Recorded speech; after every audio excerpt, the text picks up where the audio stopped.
প্রিয় বন্ধুরা, অরণ্য হলো গাছগাছালিতে পূর্ণ এমন একটি জটিল ইকোসিস্টেম বা বাস্তুতন্ত্র যেটি আমাদের পৃথিবীকে ঢাল হিসাবে রক্ষা করছে এবং তার জীবকুলকে রক্ষা করে চলেছে।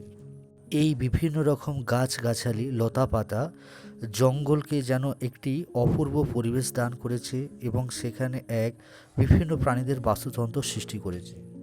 FAO বা ফুড অ্যান্ড এগ্রিকালচার অর্গানাইজেশন এটা জানিয়েছে যে জঙ্গল আমাদের রয়েছে 10% মতন এবং যেটা এরিয়া ভেদে 0.5 হেক্টরের মতন হয়ে থাকে এবং এটি আমাদের খুব সুন্দরভাবে আমাদের রক্ষা করে চলেছে।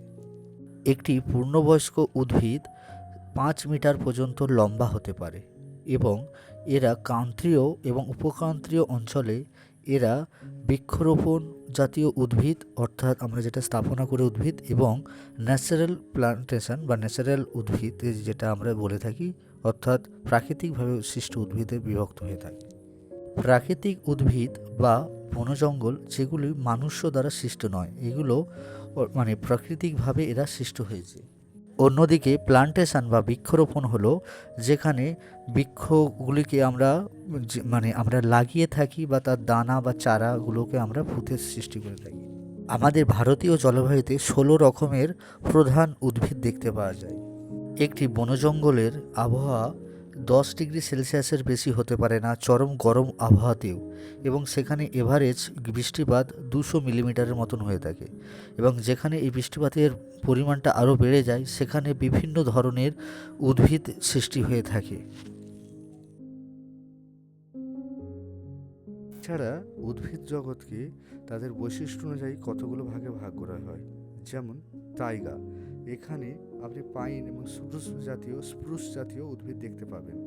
এছাড়া সরলবর্গীয় ও পর্ণমোচী উদ্ভিদের একটি মিশ্র উদ্ভিদকুল দেখতে পাবেন।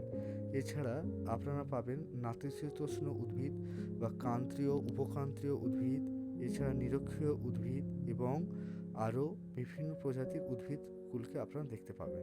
ভারতের এই বন্যপ্রাণী বা বন জঙ্গল ধ্বংস শুরু হয়েছে শিকারকে কেন্দ্র করে প্রথম থেকে, কিন্তু এক্ষেত্রে ভারতীয় রাজা সম্রাট অশোক এক অনন্য অবদান রেখে গেছেন।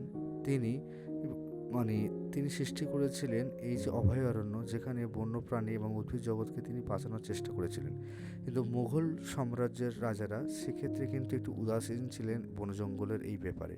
কিন্তু ব্রিটিশ পিরিয়ডে দেখা গিয়েছে তারাও কিন্তু উদ্ভিদকুলকে বাঁচানোর জন্য বিভিন্ন রকম পন্থা অবলম্বন করেছিলেন, যদিও তাদের সেগুলোতে কিন্তু অনেক রকম শর্ত ছিল এবং তাদের হয়তো অনেক মানে নিজেদের স্বার্থসিদ্ধি ছিল, কিন্তু তা সত্ত্বেও কিছুটা হলেও উদ্ভিদ জগৎ বা বন্যপ্রাণ বা অরণ্য রক্ষা পেয়েছে।